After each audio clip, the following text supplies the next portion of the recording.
제가 몇 달 전에 저희 다른 교회 신방전도사님과 함께 대화를 나눌 기회가 있었습니다. 그런데 잘 알지는 못하지만 이분과 대화를 나누는데 이 신방전도사님은 예전에 아주 큰 교회의 신방전도사 사역을 했었습니다. 우리나라에서 이 교회는 한 10손가락 안에 꼽히는 아주 대형 교회예요. 이름만 대면 다 아는 교회입니다. 그 교회의 담임 목사님이셨던 분은 우리나라에서 굉장히 유명했던 부흥강사 목사님이셨어요. 굉장히 카리스마 있으시고 메시지도 굉장히 직설적이시고 아주 원색적으로 복음을 전하는 분이었어요.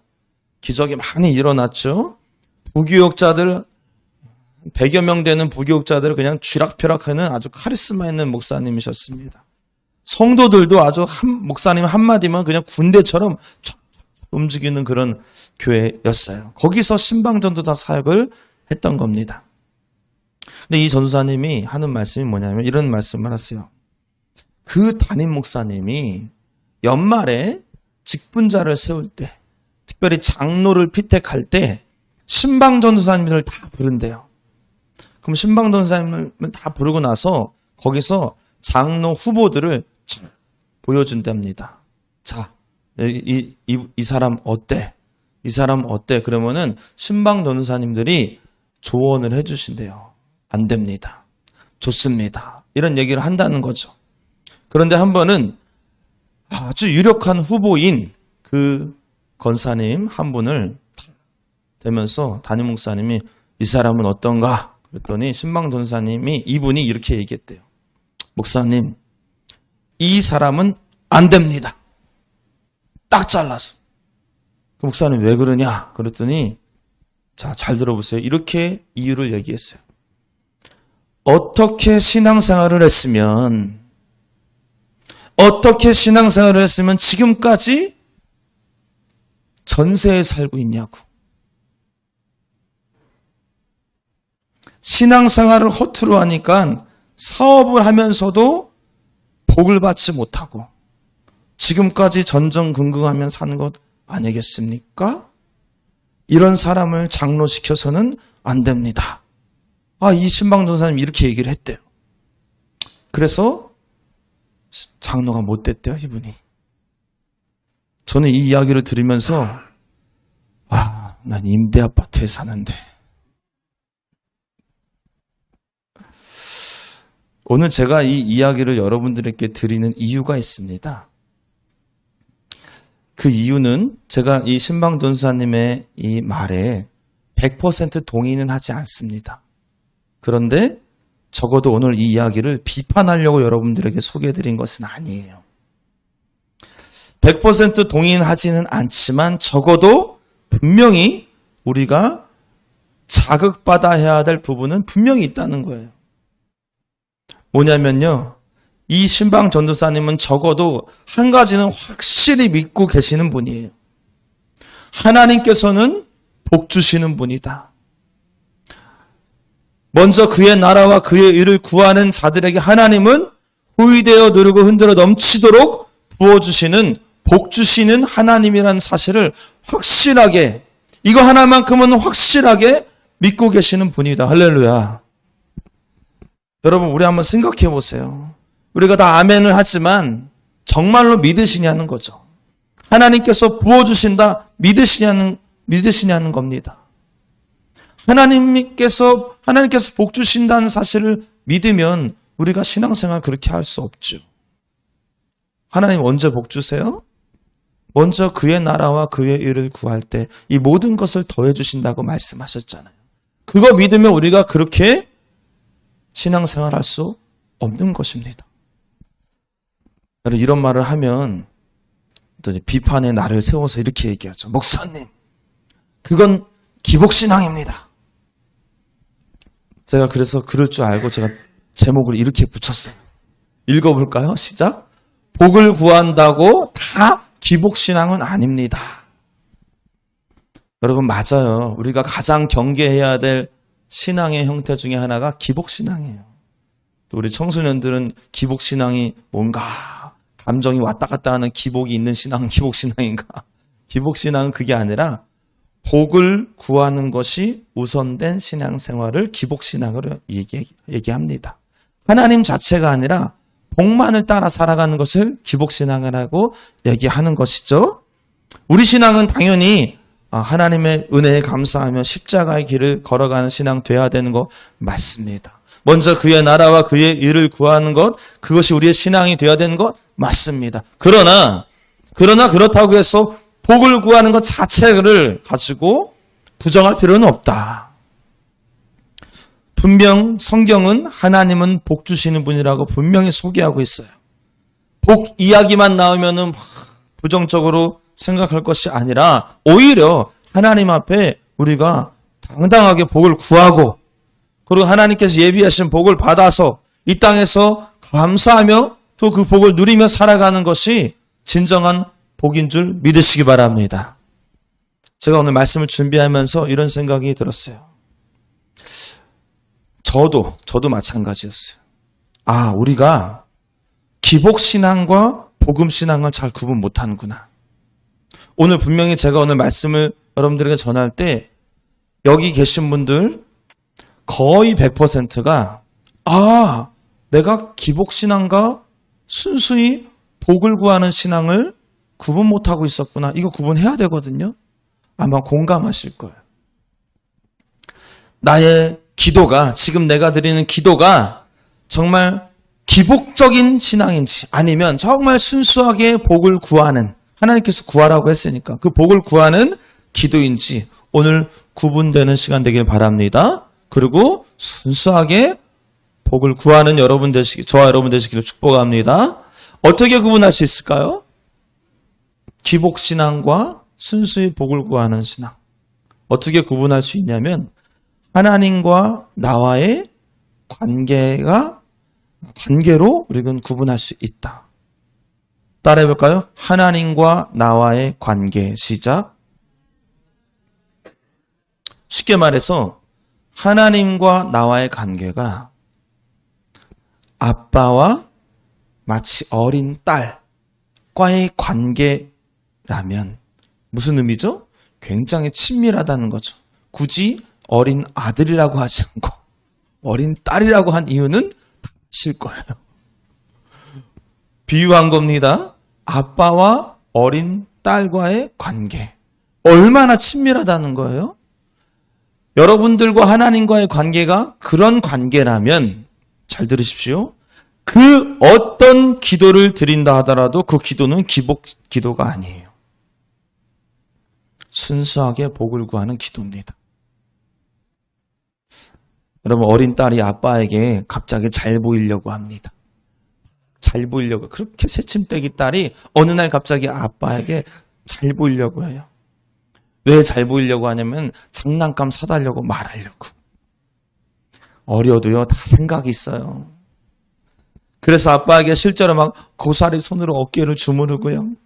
막 뽀뽀도 해드리고요. 선물도 막 집안에 있는 거 이것저것 막 긁어 모아가지고 아빠 선물이라고 막 갖다 줍니다. 아빠는 이 딸아이가 갑자기 왜 이렇게 살갑게 구는지 다 알죠. 그 속내를 다 들여보고 있으니까. 그 의도를 알고 있습니다. 속이 다 보여요. 그리고 그 딸아이가 마지막에 본심을 드러냅니다. 정화되지 않는 말로 얘기합니다. 아빠, 내가 선물 줬으니까 이제 나가서 장난감 사줘. 지금 사줘. 당장. 지금. 뒤집 얘기하는지 알겠죠? 네. 굉장히 노골적이죠. 아빠는 어떻게 할까요? 너의 요구는 지금 굉장히 기복적인 요구야. 그런 신앙은 건강하지 못해. 아빠가 이렇게 얘기합니까? 이 세상 어느 아빠도 그런 아빠는 없습니다. 당장 일어나서 여전히 그 딸을 사랑스럽게 바라보면서 바로 나가서 다이소 가서 장난감 하나 사주죠. 왜 그럴까요? 그 아이는 뭔 짓을 해도 사랑스러운 딸이니까 그런 거예요. 여러분, 제가 여러분들에게 오늘 말씀드리고 싶은 부분이 이 부분입니다. 우리는 당당하게 기도를 못해요. 왜 기도 못합니까? 내가 기복적인 신앙으로 기도한 거일까 봐서. 그런데 오늘 본문에는요, 굉장히 당당하게 말씀하세요. 구하라는 거예요. 구하라. 찾으라. 문을 두드리라. 우리는 벌벌벌 떨어요. 아이고, 내가 만약에 이런 거 구하는 것은 좀 기복적인 신앙이 아닐까? 구하는 자마다 받을 것이요. 찾는 이는 찾아낼 것이요. 두드리는 이에게는 열릴 것이라. 뭐 이렇게 당당하게 하나님 말씀하시나? 그 당당함의 근거가 바로 11절에 나와 있어요. 같이 읽어볼까요? 시작. 너희가 악한 자라도 좋은 것으로 자식에게 줄 알거든 하물며 하늘에 계신 너희 아버지께서 구하는 자에게 좋은 것으로 주시지 않겠느냐. 당당하게 구하라고. 그리고 우리도 당당하게 구할 수 있는 근거가 어디 있습니까? 관계에 있다는 거예요. 우리 하나님은 우리의 아빠고 우리들은 하나님의 마치 어린 딸과 같은 존재라는 거예요. 그 관계가 근거된다면, 그게 맞다면 우리는 그 어떤 것을 구한들 기복신앙이 아니라는 거예요. 여러분, 지금 여러분과 하나님과의 관계를 분명히 점검하셔야 됩니다. 그럼 만약에 제가 또 예를 들어드릴게요. 아마 이 예를 들면 여러분들이 오늘 이야기하는 것이 정확하게 무슨 의미인지를 깨닫게 될 것입니다. 예를 들어서 오늘 여기 계신 분 중에 한 분이 집사님이 권사님이 직장에서 막 일을 하는데 승진을 하고 싶어요. 맞죠? 승진을 하고 싶어서 기도합니다. 기도하는데 하나님 앞에 좀 잘 보여서 하나님 앞에 승진을 따내고 싶어. 지금 제가 노골적으로 얘기하는 거예요. 여러분들 이해를 돕기 위해서. 그래서 이렇게 합니다. 잘 보여서 승진 따내야지. 안 하던 짓을 해요, 갑자기. 청소를 열심히 해요. 안 하던 짓을 갑자기 합니다. 갑자기 막 화장실을 청소합니다. 뭐 하라고요? 하나님 승진하게 해달라고. 그리고 결정적으로 추수감사절날 100만 원을 헌금합니다. 너무 적어요? 표정들이 이렇게. 500만 원을 헌금합니다. 한 명만 놀라네. 우리 교회 부자들이 많나 보네. 1000만 원을 막 헌금합니다. 하나님, 저 이 1000만 원 했으니까 승진하게 해달라고. 이 얼마나 노골적입니까? 여러분, 이런 신앙을 우리는 기복신앙으로 여태까지 얘기해 왔어요. 그런데 제가 오늘 여러분들에게 꼭 드리고 싶은 것은 하나님과 그분과의 관계가 아빠와 어린 딸과의 같은 그런 관계라면 그거 기복신앙 아니라는 거예요.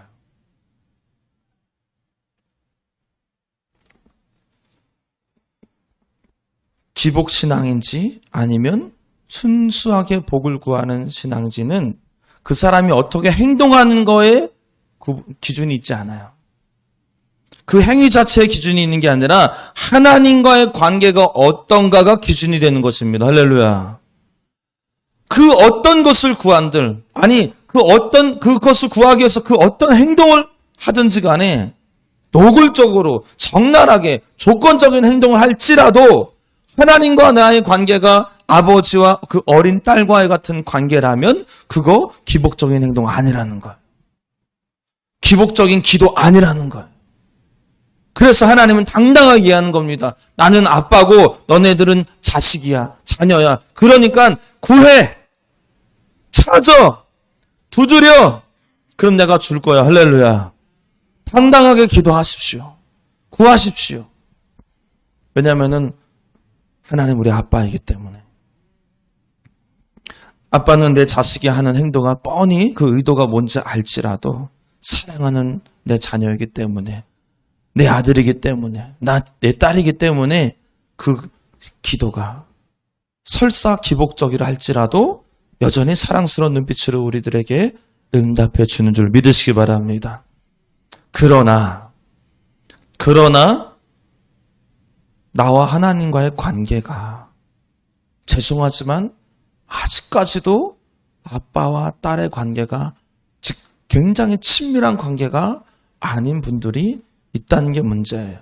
그분들은 그런 기도 하시면 기복신앙이에요. 여기서 포인트가 뭡니까? 하나님과 우리의 관계가 그만큼 친밀해야 된다는 거예요. 우린 너무 멀리 계신 하나님을 믿고 있어요. 그래서 하나님 너무 멀다 보니까 그저 주종관계예요. 너무 엄히하시고 엄격하신 하나님이야. 마치 교장 선생님과 같은 분이야. 마치 직장 상사와 같은 분이셔. 군대 중대장님과 같은 분이셔. 능력 있는 분들이죠. 그러나 능력 있는 분이지만 가까이 하고 싶지 않는 사람. 그런 관계라면 여러분 그런 기도 하시면 안 됩니다. 여러분 하나님이 좀 멀게 느껴진다는 것은 그만큼 교제가 없기 때문이거든요. 하나님과의 친밀한 교제가 없는 상태에서 복을 구하는 것은 기복신앙입니다. 여러분 지금 하나님과 얼마나 가까우세요? 목사님 저 모태신앙이에요. 저 매주 주일날 주일성수해요. 너무 잘하셨어요. 너무 좋은 겁니다. 그런데 제가 오늘 여러분들에게 조금 도전을 드리고 싶은 것은 일주일에 한 번 말고 매일 예배 시간만 말고 매 순간순간 하나님과 친밀한 교제가 이루어지는 사람, 그 사람이 바로 아빠와 딸의 관계예요. 아빠와 아들의 관계예요. 출근길에 하나님을 부르시라고 제가 말씀드렸죠? 하나님 부르시라고요. 버스를 타고 가면서도 하나님 부르시라고요. 따라해 볼까요? 하나님 부르세요. 일을 하면서도 하나님 부르십시오. 설거지를 하면서도 하나님을 부르십시오. 친구를 만나며 이야기하는 그 자리에서도, 카페에서도 커피를 마시면서도 하나님을 부르십시오. 아무리 바빠도 바쁘다고 하나님 부르세요. 아파도 아프다고 하나님을 부르세요. 오늘 예배 끝나고 저 문을 나가는 그 순간부터, 계단을 내려가는 그 순간부터 하나님을 부르시라고요. 지금은 아멘을 다 하시지만 제가 이 내용의 설교를 얼마나 오랫동안 전했습니까? 오죽했으면 AI가 은혜교회 치니까는 하나님과 친밀한 관계를 강조하는 교회라고 나오겠어요. 근데 아직도 안 되는 분들이 계시잖아요. 하나님과 멀다는 거예요. 여러분 하나님과 멀어지는 그 순간 우리 신앙 생활도 굉장히 율법적으로 바뀝니다. 자유하지 못해요. 스스로를 평가해요. 남도 평가해요. 그게 정죄가 돼요. 기도하는 것도 굉장히 사무적인 기도가 됩니다. 천지와 우주를 만물을 창조하시고 무소부지하시고 어미하신 전능하신 하나님 아버지. 말은 아버지인데 너무 멀어. 이런 분들은 기복신앙에 빠질까 너무 조심스러워서 구하라고 해도 구하지 못해요.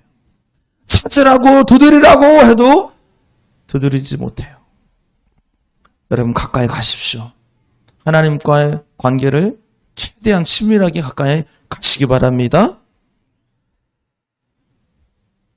이런 기도를 해도 되나 안 되나 고민하신 분들은 이 시간 이후로 그거 고민할 시간에 하나님을 아빠라고 많이 부르십시오. 두려워하지 마십시오. 그리고 구하십시오. 딱 한 가지만 기억하세요. 하나님을 향한 사랑. 여러분들이 하나님을 향한 사랑이 변치 않는다면 여러분 그 어떤 복을 구하여도 괜찮습니다. 만약에 여러분 기도했는데 응답이 안 됐다. 대학을 위해서 기도했는데 대학을 똑 떨어졌다. 사업을 위해서 기도했는데 사업이 망했다. 그런데도 불구하고 여러분들의 마음, 하나님을 향한 마음, 그 사랑의 마음이 변치 않는다면 여러분 그 어떤 복을 구해도 괜찮습니다. 그건 기복신앙이 아닙니다. 여러분 아빠가 딸에게 맨날 장난감 사줄까요? 그렇진 않잖아요. 언제는 거절하죠? 그럼 딸은 어떤 반응을 보일까요?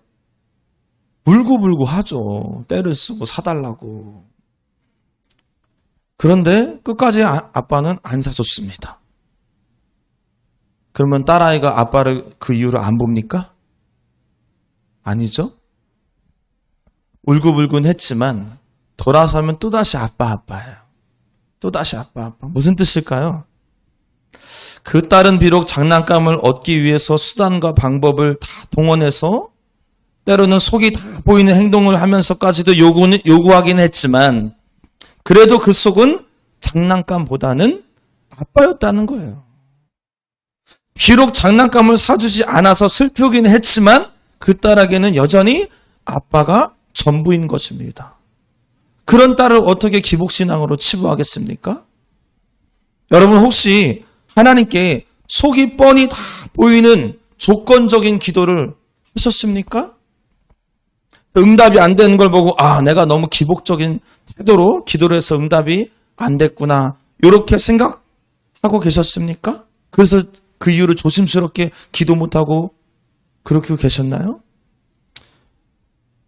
그런데 한번 여러분 속을 한번 들여다보세요. 그렇게 응답이 안 되었어도 하나님을 향한 여러분들의 그 사랑 여전히 변하지 않았잖아요. 그렇다면 저는 이렇게 말씀드리고 싶습니다.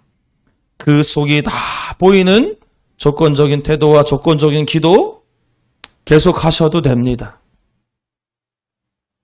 다시 여러분들의 하나님을 향한 사랑이 여전히 변치 않는다면 조건적인 기도, 조건적인 태도로 하는 신앙생활 하셔도 된다고요. 왜? 적어도 여러분들의 마음은 그 복보다 하나님을 더 사랑하고 있기 때문입니다. 여러분, 우리는 사업이 망해도 여전히 하나님 찬양이잖아요. 할렐루야. 맞습니까? 우리는 대학 떨어져도, 자식이 대학 떨어져도 여전히 오직 예수잖아요. 아멘입니까? 통장에 잔고가 없어도 여전히 우리는 예배자이잖아요. 할렐루야. 불교로 전향하실 거예요? 그렇다면 어떤 복을 구해도 우리는 절대 기복신앙의 함정에 빠지지 않는다. 여러분 구하시기 바랍니다. 당당하게 하나님 앞에 구하시기 바랍니다. 사랑하는 여러분, 하나님께서는 우리들에게 좋은 것 주십니다. 많은 복을 주십니다. 심지어 구하라고까지 하셨습니다. 그 구하라고 하신 그 근거가 바로 우리는 하나님께 너무나도 사랑받는 자녀이기 때문인 줄 믿습니다. 사랑하는 여러분, 아빠는 딸의 그 어떤 행동과 요구에도 여전히 사랑을 베풉니다. 우리 하나님이 그렇게 하십니다.